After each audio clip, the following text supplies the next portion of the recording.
ก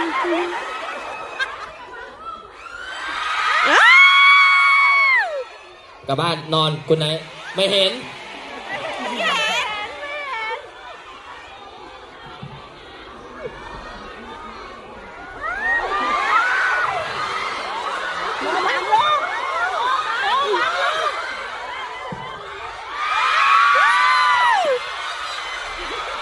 โอ้โหตายโม่ตายจังหวะนี้โม่ตาย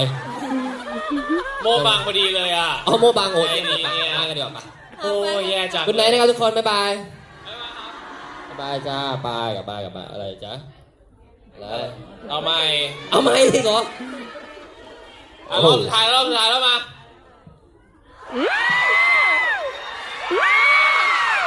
กลับบ้านได้บ๊ายบาย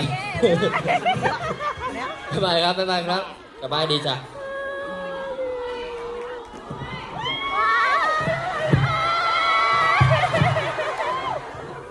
จังหวะนี้โมตุยอ้วนไปบ๊ายบายก่อนครับ